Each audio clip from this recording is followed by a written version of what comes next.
All right, this is Brother Will, aka Quiet Storm, and hey, we finally made it here. This is week 52 of our 52-week challenge. Hey, I just want to give God the glory for it, allow me to come before you and present these videos every week. I mean, hey, some weeks have really been a challenge, some weeks more of a challenge than others. So I'm grateful, humbled, honored, and all of that to be able to make it this far. And hey, I got to give God the glory for it. So let me jump right into the message, just real quick. Just the message. The message tonight is going to be God is doing something greater. Right? God is doing something greater. Now, at times, God may ask or instruct us to do some things that we don't understand. It may be inconvenience. It may seem like something insignificant, something that we don't want to do, or you may just say, well, hey, he's God. Well, God, why don't you do it yourself? But I want to present the thought to you tonight that this small thing, these things that God is asking you to do is because he's actually working on something bigger and something greater. And he's just asking you to do a small part and to work with him. Right? So, now of course, the word tells us, Isaiah 55 and 9, and I'll paraphrase it when it says that his ways are higher than our ways and his thoughts are higher than our thoughts. So like I said, God can instruct you to do things for many reasons, but his ways and thoughts are going to be always higher than ours. So everything that he's doing is going to be greater. All right? So, the question that I would ask you, if God is asking you to do something, even though it may seem major to you, but in his eyes, because he's a greater one and he's always, his ways and thoughts are higher, what he's asking you to do is really just a small thing. And do you really want to be a hindrance to the great things that God is doing because of your disobedience or your laziness or whatever excuse that you come up with? All right? So I'm going to give you an analogy just to kind of put the point into like everyday terms in a way that you can see it. So here's an example. Like, say for example, your spouse is in the kitchen. He or she is cooking your favorite meal, right?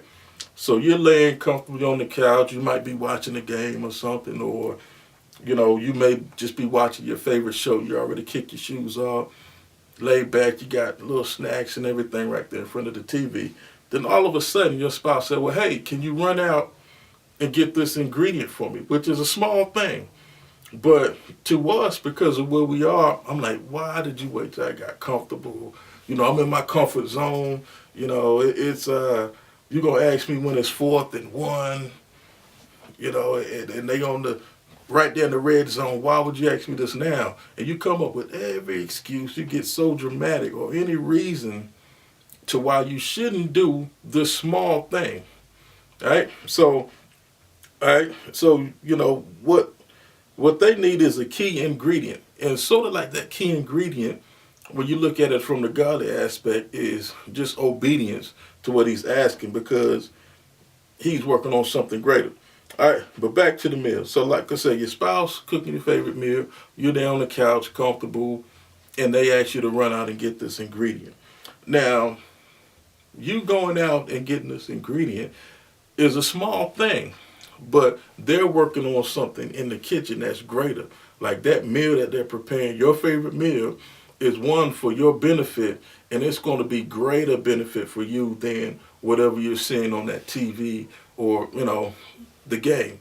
So it's sort of like that same concept when God is asking you to make certain moves, and when he instructs you to do certain things, he's telling you that, hey, you make this move over here because I'm working on something greater.